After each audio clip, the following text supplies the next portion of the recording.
మీరు కొత్తగా business start చేయాలనుకుంటున్నారా? మార్చ్ 16-17 హైటెక్స్ లో ఫ్రాన్సెస్ ఇండియా బిగ్గెస్ట్ ఫ్రో ఎక్స్పో. రాజకీయ పార్టీలతో పాటు దేశ ప్రజలు ఎప్పుడెప్పుడు అని ఎదురు చూస్తున్న రోజు రాని వచ్చింది. నేడు ఉత్కంఠకు తెరపడనుంది. మధ్యాహ్నం 3 గంటలకు కేంద్ర ఎన్నికల సంఘం షెడ్యూల్ విడుదల చేయనుంది. లోక్సభ ఎన్నికలతో పాటు ఆంధ్రప్రదేశ్, ఒడిశా, అరుణాచల్ ప్రదేశ్, సిక్కిం రాష్ట్రాల అసెంబ్లీ ఎన్నికల షెడ్యూల్ ప్రకటించనుంది. మీడియా సమావేశం ఏర్పాటు చేసి ఎన్నికల షెడ్యూల్ విడుదల చేయనుంది ఈసీ.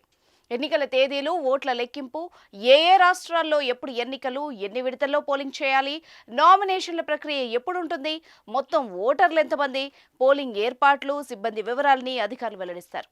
ఇక ఎన్నికల షెడ్యూల్ విడుదల కాగానే ఆయా రాష్ట్రాల్లో ఎన్నికల కోడ్ అమల్లోకి రానుంది.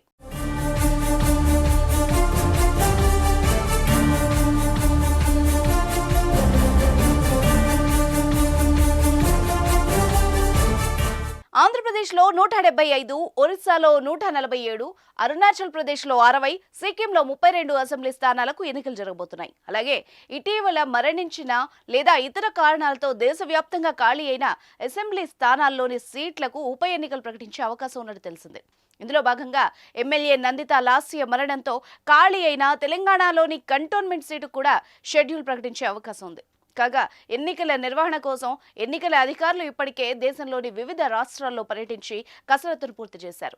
4-5 దశల్లో లోక్సభ ఎన్నికల పోలింగ్ జరిగే అవకాశం ఉంది. దేశవ్యాప్తంగా సుమారు 97 కోట్ల మంది అర్హులైన ఓటర్లు తమ ఓటు హక్కు వినియోగించుకోనున్నారు. వారి కోసం 12 లక్షల పోలింగ్ కేంద్రాలను ఏర్పాటు చేశారు.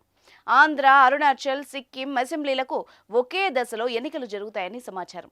నక్సల్స్ ప్రభావం కారణంగా ఒడిశాలో గత ఎన్నికల మాదిరిగా 4 దశల్లో జరిగే వీలుంది. ఏపీలో ఎన్నికలు మొదటి విడతలో జరుగుతాయా లేదా రెండో విడతలో జరుగుతాయా అనే ఉత్కంఠ నెలకొంది. అయితే ఆంధ్ర, తెలంగాణలో ఏప్రిల్ నెలాఖరులో పోలింగ్ జరిగే అవకాశం ఉన్నట్టు తెలుస్తోంది. ఇప్పటికీ గత ఎన్నికల కంటే 5 రోజులు షెడ్యూల్ విడుదల కావడం ఆలస్యమైంది. లోక్సభ ఎన్నికలతో పాటు 3 రాష్ట్రాల ఎన్నికలకు సంబంధించి షెడ్యూల్ విడుదల కావాల్సి ఉంది. కానీ కేంద్ర ఎన్నికల కమిషనర్ అరుణ్ గోయల్ అకస్మాత్తుగా రాజీనామా చేయడంతో కాస్త ఆలస్యమైంది. ఇక కొత్త కమిషనర్ల ఎంపిక పూర్తి కావడంతో కాసేపట్లోనే ప్రకటన వచ్చే అవకాశం ఉంది. ఈసీకి గురువారం 2 నూతన కమిషనర్ల ఎంపిక జరిగిన సంగతి అందరికీ తెలిసిందే. ఈ నేపథ్యంలో శుక్రవారం ఉదయం వాళ్లు తమ బాధ్యతలు స్వీకరించారు. ప్రధాన కమిషనర్ రాజీవ్ కుమార్ సమక్షంలో జ్ఞానేష్ కుమార్, డాక్టర్ సుఖ్బీర్ సింగ్ సంధు ఎన్నికల కమిషనర్లుగా బాధ్యతలు చేపట్టారు.